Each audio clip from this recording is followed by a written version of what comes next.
Depuis plusieurs années, nous faisons face à des changements climatiques. Ces changements ont de multiples répercussions, dont des périodes de sécheresse de plus en plus longues et des sols de plus en plus secs.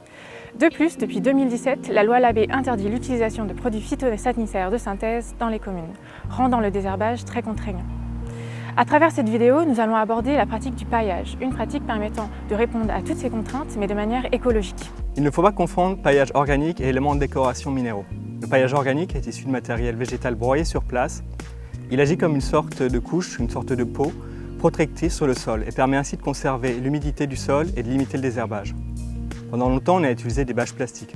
Pourtant, ces dernières sont très néfastes à l'environnement quand elles se désagrègent et étouffent toute la vie du sol, car elles laissent peu passer la lumière, l'eau et l'air. Le paillage trouve ainsi toute sa place dans le contexte de développement durable. Une bonne couche d'environ 10 cm remplace les bâches plastiques. Il apporte en plus de la matière organique en plante en se décomposant. Nous voici à présent dans la ville de Senlis, de 14 700 habitants, située dans l'Oise et labellisée 3 fleurs. Cette ville est particulièrement reconnue pour son patrimoine architectural remarquable. Nous rencontrons Monsieur Patrick Gaudubois, adjoint au maire, et Monsieur Olivier Clopard, responsable des services des espaces verts. La démarche de paillage s'inscrit dans une démarche globale de gestion différenciée responsable, comprenant également la gestion des tontes en éco-pâturage et le retour des prairies fleuries pour développer la biodiversité, le développement de la présence des arbres fruitiers en ville, en plantant dans les espaces existants et en créant bientôt 2 vergers municipaux, et enfin la diminution de l'utilisation de la ressource en eau. Sur la commune, nous avons déployé 10 000 m² de massifs fleuris. Pour avoir une gestion durable et un maintien de ce fleurissement et un minimum d'entretien, nous travaillons avec des plantes couvre-sol, vivaces et paillage. On privilégie le paillage organique avec la réutilisation des broyats de bois du fait de nos gestions arboricoles. On a un maintien de suivi de notre patrimoine arboré et suite à ça, certaines coupes de bois, notamment les peupliers, on récupère le broyat de bois que nous réutilisons pour les paillages. Il y a 3 grands principes, mais le premier c'est surtout le maintien de l'humidité dans le sol et ça c'est hyper important.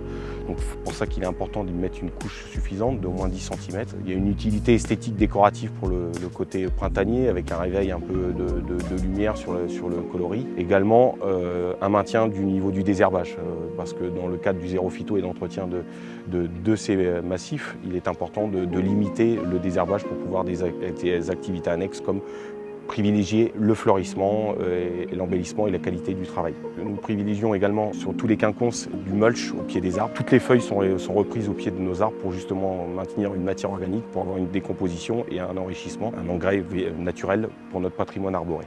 Nous voici à Plailly, petite commune de 1800 habitants située dans le sud de l'Oise et particulièrement connue pour son parc Astérix. Elle est labellisée 2 fleurs. Nous y rencontrons Sandrine Debussy, adjointe au maire, et Fabrice Charroy, responsable du service technique de la commune. La commune de Plailly a fait le choix du paillage dans une démarche écologique afin de réduire la consommation d'eau, privilégier la qualité du sol et d'être dans une démarche environnementale. Le paillage est une réponse au zéro phyto que nous avons mis en place depuis 6 ans.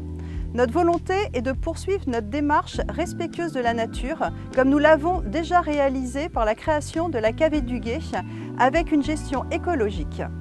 Exemple, nous avons mis en place de l'éco-pâturage, des ruches, une fauche tardive et une prairie fleurie. Sur la commune de Plailly, nous utilisons principalement comme paillage du miscanthus ou du chanvre, utilisé surtout sur les massifs de graminées ou vivaces.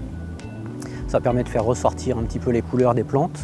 Sinon, nous utilisons tout ce qui est copeaux de bois, donc appelé BRF, le bois raméal fragmenté. Ce bois est issu du broyage de petites haies et d'élagage. Ça permet d'améliorer la structure du sol, de remettre de l'humus dans le sol également, de réduire considérablement l'arrosage ainsi que le désherbage. Donc le BRF, c'est une matière carbonée, assimilable par les champignons et également assimilable par les bactéries, les insectes, les vers de terre. Et donc ça permet d'apporter de l'humus au niveau des végétaux. Donc l'incorporation se fait souvent à l'automne ou au début de printemps lors de la réalisation des massifs. Le paillage est ainsi un élément à part entière de la composition du massif dans sa couleur et sa texture. Il en existe plusieurs types, le paillage de lin, le paillage de miscanthus. Il faut privilégier les ressources locales et travailler avec des producteurs locaux. C'est aussi l'occasion de valoriser les déchets verts de la commune en broyant des branchages et en les disposant sur les massifs.